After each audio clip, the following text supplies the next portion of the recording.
Preseason has begun here inside the Golden One Center, and the Sacramento Kings offense was almost as perfect as DeMar DeRozan's debut. You are listening to Locked On Kings.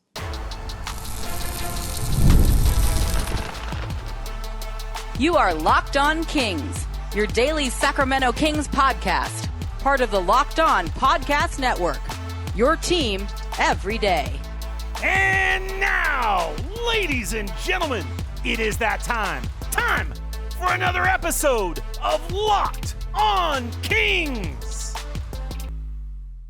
Hello and welcome into Locked On Kings, your podcast hub for Sacramento Kings coverage all season long. Today's episode is brought to you by FanDuel. Get the season started with a big return on FanDuel. Place your first $5 bet, and you'll get started with $200 in bonus bets guaranteed. Visit FanDuel.com to get started. My name is Matt George. I have the privilege of being your host here. I'm a Sacramento sports anchor and reporter for ABC 10 News, and is it great to be back up here on the Sacramento Kings concourse. The Golden One Center in the background. Kings basketball is kind of sort of back.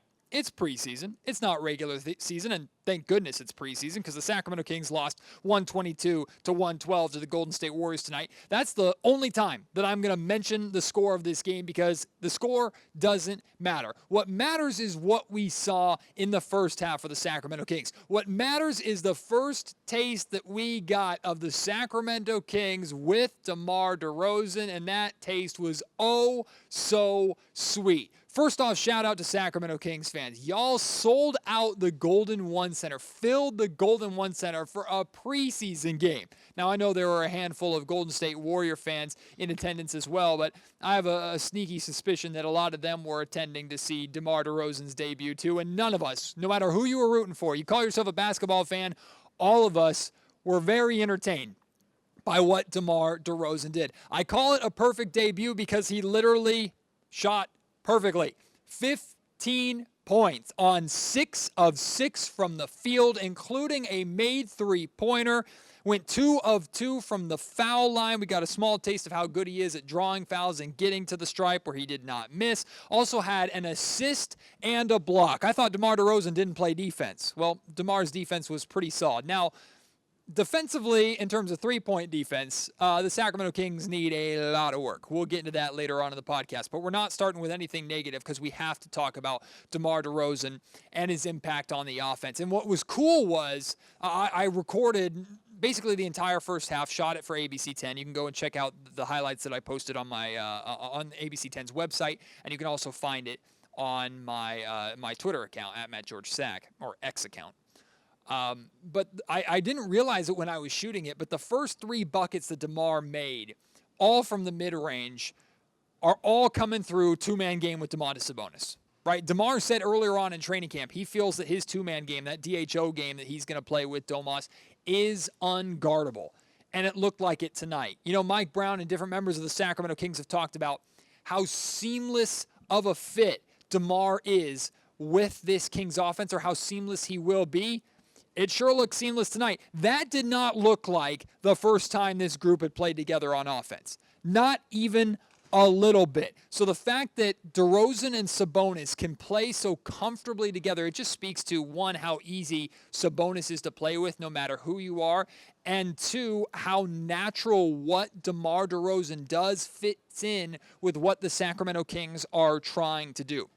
But what's really exciting about this game is even though DeMar DeRozan cooked, right, led the Kings in scoring with that 15 points, was perfect in that first half, it was not like he took over by any means. Everybody on the Kings, or I should say the core 5 guys, which is essentially the starting 5 except for replace Keon Ellis with Malik Monk.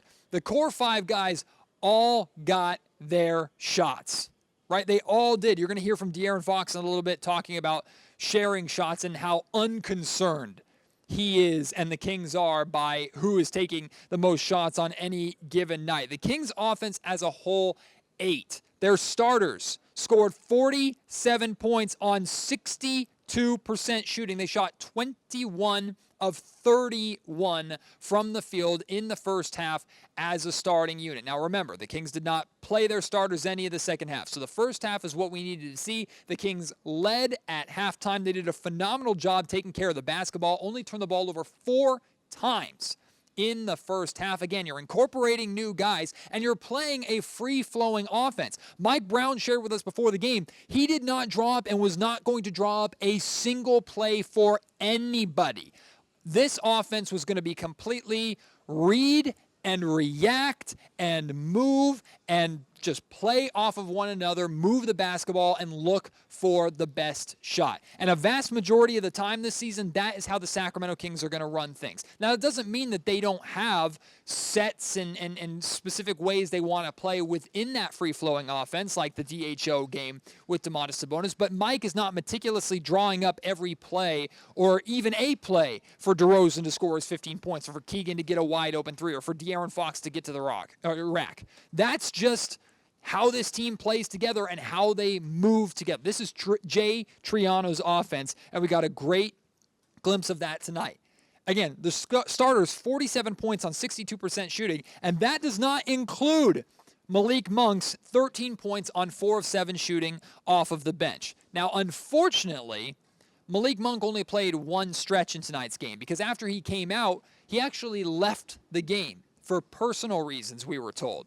No specifics on what those personal reasons are. There's no reason to speculate. Mike Brown gave us an encouraging update after the game. He said that there's no reason to be concerned by anything with Malik and his personal reasons for leaving, and that the Sacramento Kings expect Malik back at practice tomorrow. So there's no reason to speculate on anything that happened. Ultimately, Malik's fine.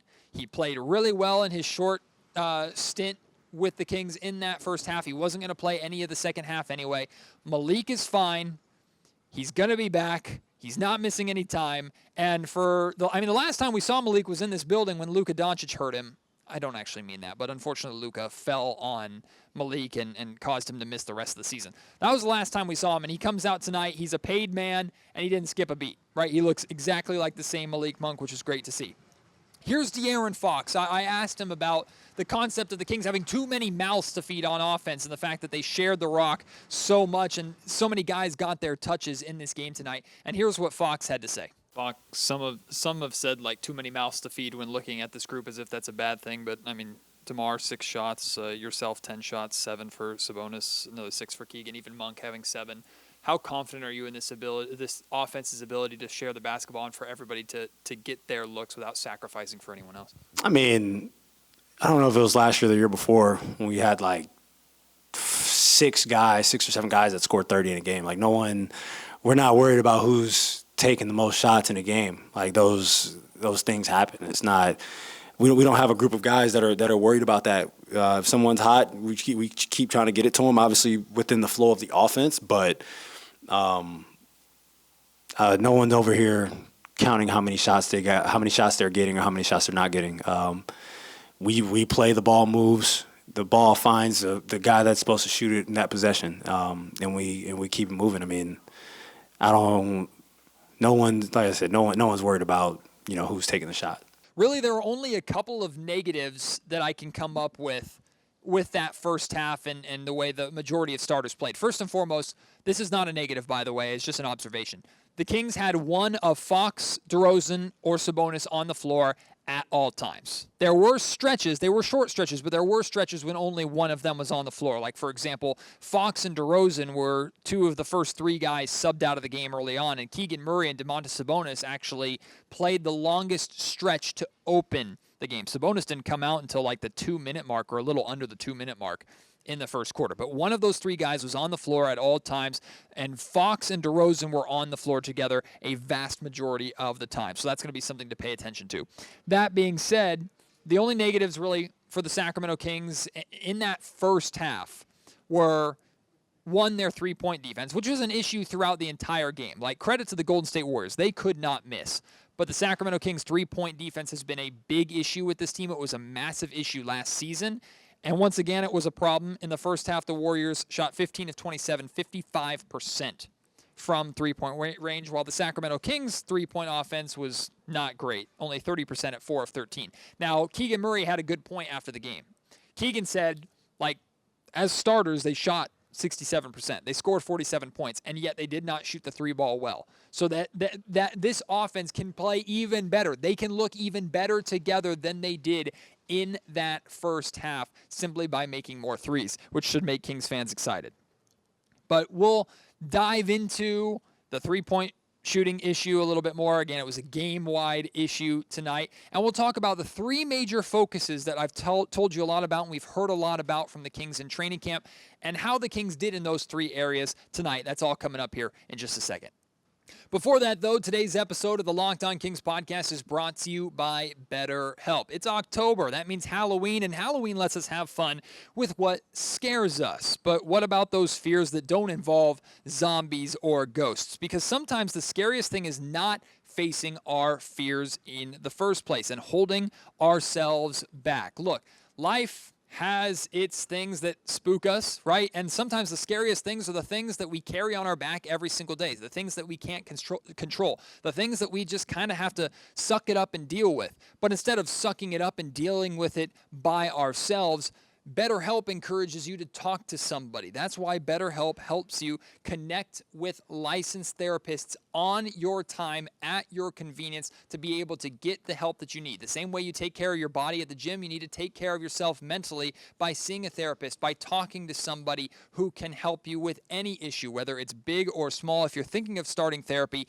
give BetterHelp a try. It's entirely online, designed to be convenient and flexible and suited to your schedule. All you do is fill out a brief questionnaire and you'll get matched with a licensed therapist, and you can change therapists at any time for no additional charge. Overcome your fears with BetterHelp. Visit BetterHelp.com/LockedOnNBA today to get 10% off your first month. That's BetterHelp, HELP.com/LockedOnNBA. All right, let's talk about these training camp focuses and how they played out tonight for the Kings. Number one, kind of a continuation of last season, but with an upgrade, right? Physical defense without fouling. The physicality on the defensive end is where the Sacramento Kings found a lot of success towards the end of last season. And even though their defense did improve, unfortunately, they sent their opponents to the line far too often. So Mike has challenged this team to continue to play defensively. Guard with the chest, right? But don't send your opponents to the line. Well, tonight, the Sacramento Kings had 17 fouls as a team, which is not that bad. The Warriors only got to the free throw line 13 times. They shot 13 free throws, went 6 of 13 from the line. You can live with, even if the Warriors went 12 of 13 or 11 of 13, you can live with sending your opponent to the line 13 times a game.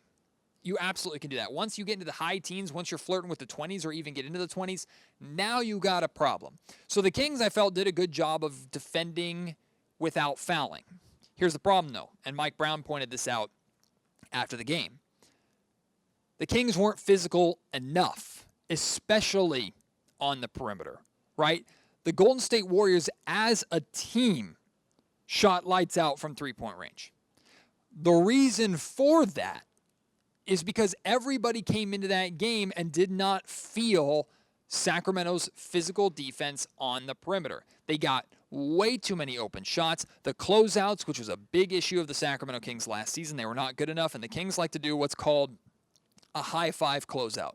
So essentially, if you're shooting the basketball, I'm trying to run towards you and essentially meet you at the top of your jump shot and slap your hand, right? Give you a high five, because your hand is part of the basketball. Now, there's a fine margin for error, right? One, I can't just run through you, even if I hit your hand. And two, if I hit your wrist or touch your wrist at all, it is a foul. So it is a fine margin.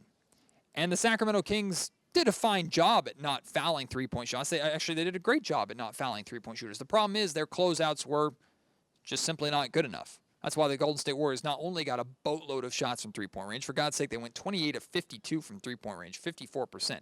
They made a boatload of shots from three-point range. Physically, the Kings were not physical enough and strong enough and did not impose themselves enough on the perimeter, which allowed the Golden State Warriors to shoot as well as the Warriors did.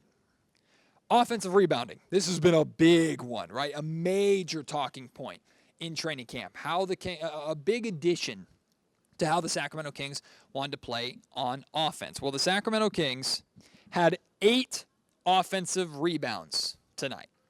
8 offensive rebounds, which led to 16 second chance points. The Kings had 10 second chance opportunities, made 7 of them. So shot 70% on second chance opportunities. Again, 16 points. That is one of the major reasons why the Kings were still somehow, some way in this game, despite the fact that, I made a note at one point, we were in the fourth quarter, and the Kings were being outscored or outshot from 3, 27-7. That means at that time, 63 of the Warriors' points, if I'm doing that correctly. No, I'm sorry.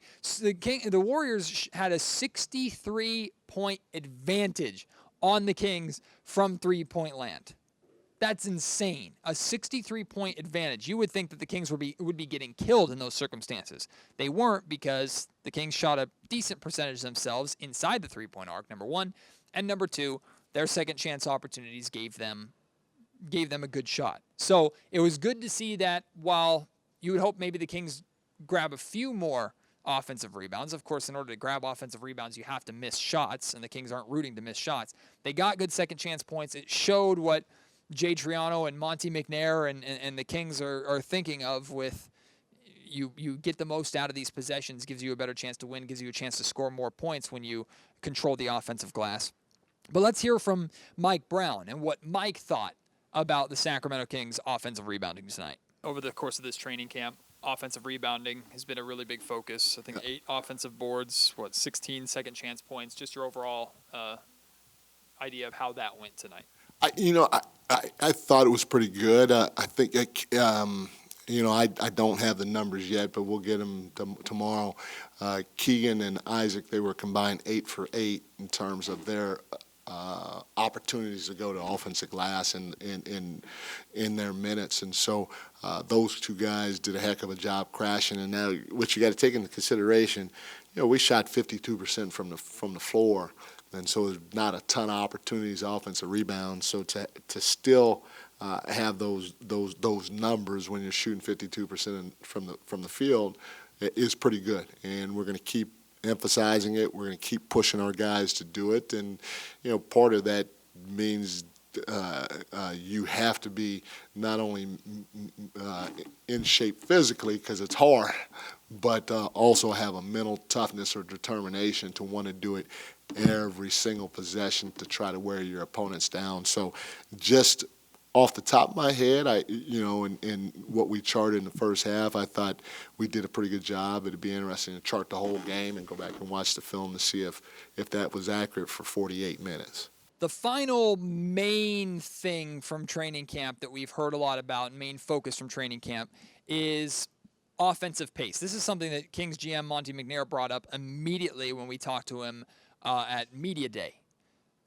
Playing with better pace offensively, getting the Kings back up to one of the highest paces in the league offensively. Not pace in general, not pace overall, because the Kings actually want to slow things down on the defensive end. But offensively, playing with pace, which doesn't mean playing with speed, doesn't mean full sprinting all the time, but playing with pace, moving the basketball, getting up and down the floor, right? Getting out in transition if it makes sense to do so, making sure the ball is moving. Playing with offensive pace was a focus for the Kings tonight, and it is a focus for the Kings in training camp. One of the easiest ways that we can measure pace is looking at fast break points, and the Kings had 7 fast break points tonight. I think the Warriors had 13, so they lost the fast break point battle. They went 3 of 6 in fast break opportunities.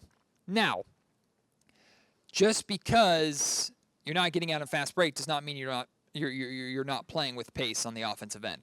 And if you go back and watch the first half of this game, especially the first quarter, both of these teams, this is why people love watching the Kings and Warriors so much. It's back and forth and back and forth and back and forth. And from somebody from the perspective of, I'm trying to shoot this game on my camera for ABC 10 and trying to get these highlights, right? You could fall behind really, really quickly, or you can miss something because of how quick this team play and how much they go back and forth and back and forth and back and forth.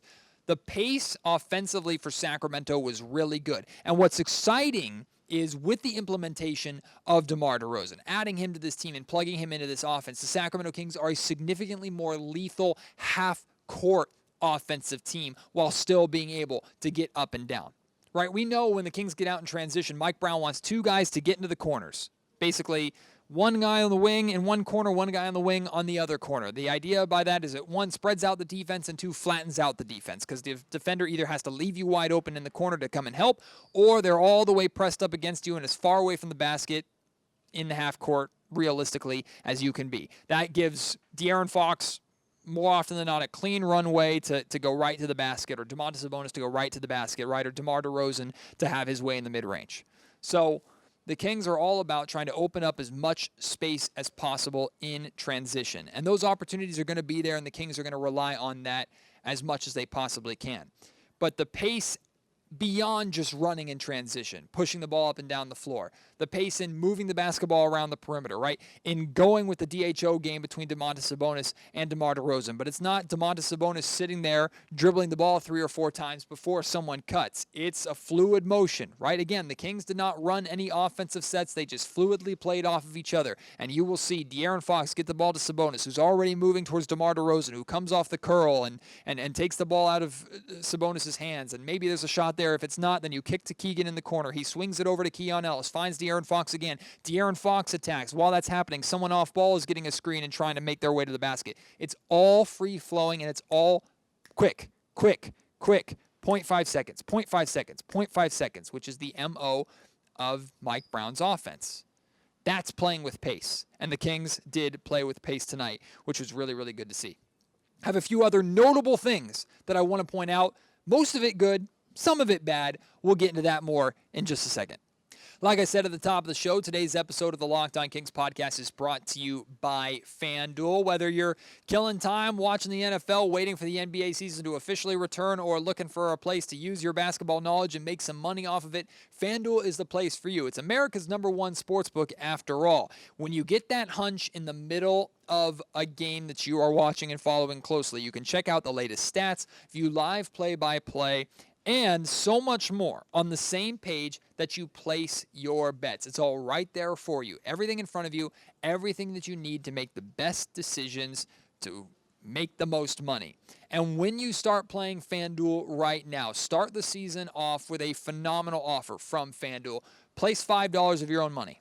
$5. That's it, on anything. It could be on a Kings preseason game if you want it. It could be on a future bet of someone to win MVP or the Kings to make it to the playoffs or whatever. It could be on an NFL game coming up this week. Maybe the Niners game tomorrow against the Seahawks, right? $5 on whatever. Whether you win or you lose, you get $200 in bonus bets no matter what. Now, if you win and get those $200 on top of the money you won, ooh, baby, you're doing pretty good to start. And once you get that $200, now you can really start playing and really make yourself some money off of the high basketball or just sports IQs that I know you have. Get started with $200 in bonus bets guaranteed on FanDuel.com. All right, a few other notable things worth pointing out. Like we talked about earlier, the Kings' three-point defense is still really bad. Really bad. Needs a lot of work. Now, again, credit to the Warriors. They shot the you-know-what out of the ball. Like, they shot really, really well as a team, and good. You know what, Warriors? Get it out of your system now. Shoot the you-know-what out of the ball now. Get it done so that when the Kings and Warriors meet for real in the regular season, the Warriors have already used their big made shots night. Right? And what's weird is, like, Steph hit a few threes. It wasn't Steph killing the Kings. Buddy Hield torched the Kings. He looked fantastic in his second game with the Golden State Warriors tonight. And we've seen a time or two Buddy Hield get that hot here inside of the Golden One Center. So Buddy looked great. But everybody on the Warriors was eating from three, man. Everybody was. And like we talked about in the last segment, the Kings not being physical enough on the perimeter, not closing out well enough too. That's what led to a lot of that.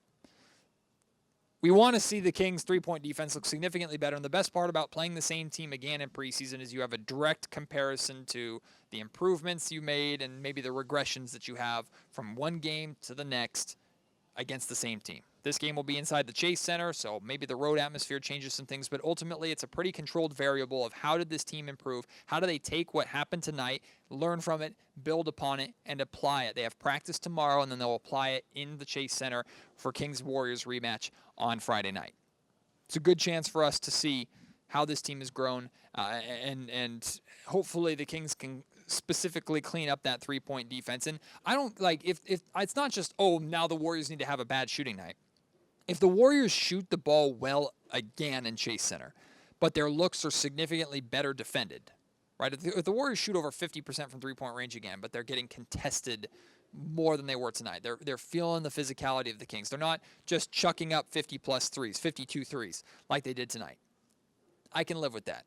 It's much easier to tip your cap to a guy who makes a tough shot and appreciate it for what it is when you know you played it well versus tip your cap to a team who made 28 threes when a vast majority of them were pretty standard, run-of-the-mill, in-rhythm, catch-and-shoot looks that you would hope to get during warm-ups or during walkthroughs in training camp, right? The three-point defense has to be better. Speaking of defense, Keegan Murray had a possession on Steph Curry tonight, and if you missed it, I posted my angle of it from my seating here in the media area, where Steph was attacking Keegan. Now, I don't think this was Steph at 100%. I'm not saying like Steph gave his all in this possession, but Steph was trying to break down and get past Keegan Murray, and he could not do it. Keegan put the clamps on Steph on this possession, and it led to Steph getting rid of the basketball, a tough shot for the Warriors, which they missed. The Kings got the rebound, went back the other way. It's not just that Keegan had that great defensive possession, because a couple possessions before that, De'Aaron Fox was guarding Steph, and Steph ended up dribbling the ball off his foot and out of bounds. Keon Ellis was the guy who started on Steph Curry in this game. So in the first half, look, you don't stop Steph Curry, right? You just hope to contain him as much as you possibly can. And the Kings know that very, very, very well.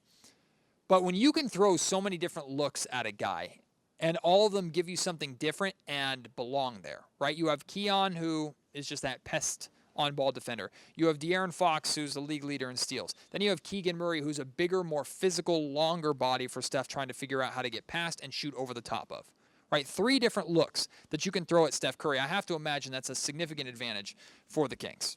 Now, we've talked about this. Keegan is going to have a lot on his shoulders when it comes to defending the opposing team's best wings. Keegan got some time guarding Jonathan Kuminga. I thought Jonathan Kuminga had a really, really good game tonight. I thought Kuminga played really well, and the Warriors are going to need Kuminga to play really well this season. Keegan definitely could have been better guarding Kuminga. Andrew Wiggins did not play tonight. Wiggins is out with an illness currently.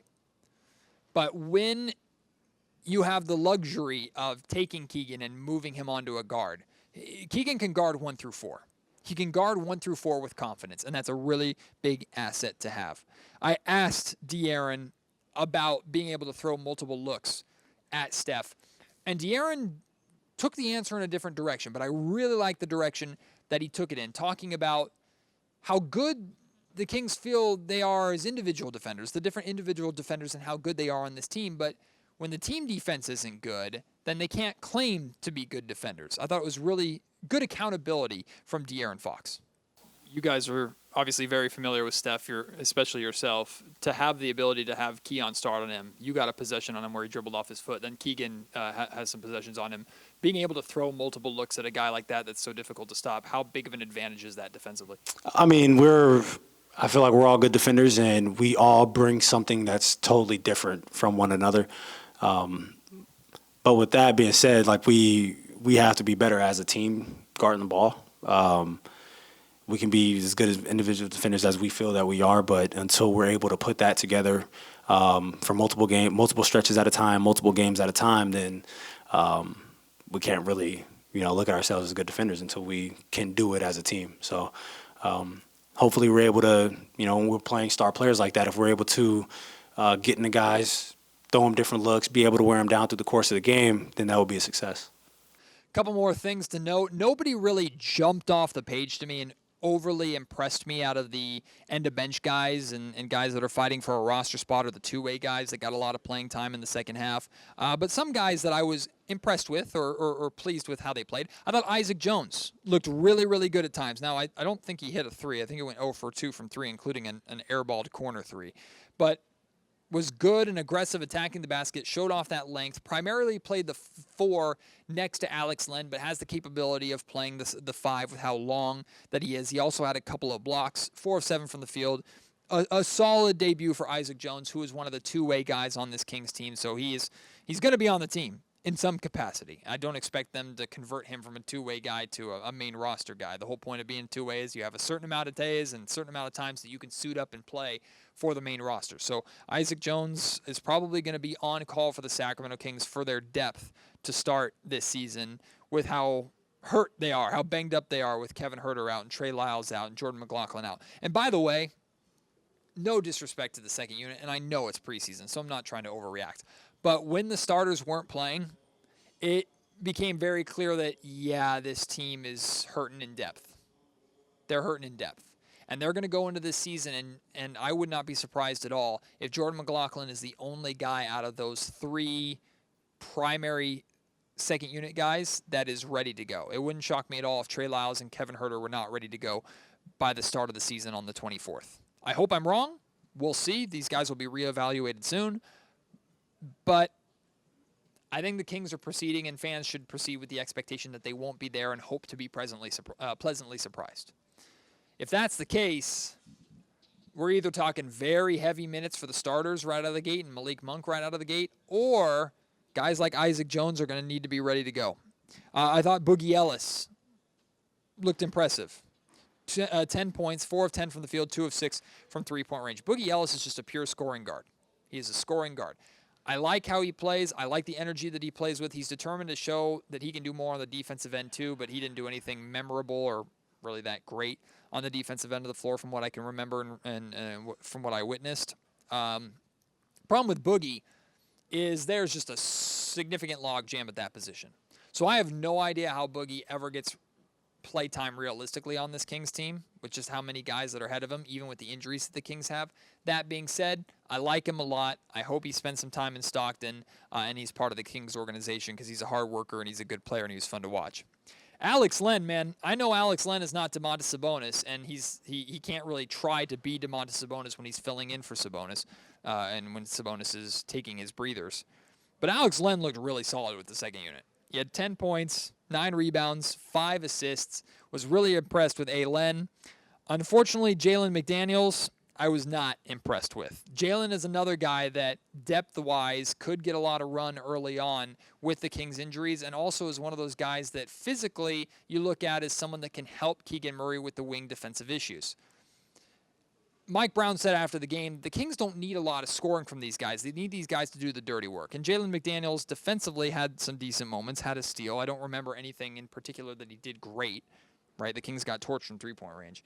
Offensively, though, you want to make sure that you're contributing in some way and you're not just a black hole on offense.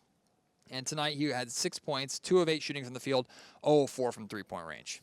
I know he's coming off of a season last season where he shot the ball terribly, had a horrendous season offensively last season. The Kings are hoping he can kind of work his way out of that rut, or he's going to have a hard time staying on the floor. Those were the things I observed. Again, DeMar DeRozan's perfect debut. The Kings' offense looked really, really solid. Really pleased with that. The final score means nothing. The Kings' loss means nothing. From what we saw, there's more than enough reason to be very excited about the Kings this season, and I can't wait to get another look at it on Friday with the Kings and Warriors meeting again in the Chase Center. I will not be at that game. In fact, I'll be distracted and not really watching that game. I'll be covering high school football here in the Sacramento area for ABC 10. But I'll still be able to follow that game, and I'll go back and rewatch it later, and we'll get another glimpse at what this team looks like. Then on Sunday, the Kings are back in here for a Sunday meeting with the Trailblazers, I believe, for a preseason game, so I'll have that for you as well. Now I want to hear from you. Your thoughts on DeRozan's debut, how you felt the offense looked, just things to note, your takeaways from this game. Hit me up. Let me know. Good or bad, let them fly. You can reach me on Twitter at MattGeorgeSack. You can email me, mattgeorgesports@gmail.com, or leave your thoughts in the YouTube comment section down below. Appreciate your support. It's great to be back here inside the Golden One Center. Can't wait for it to be for real in just a few weeks on the 24th against the Minnesota Timberwolves, but we'll keep you company and keep you entertained.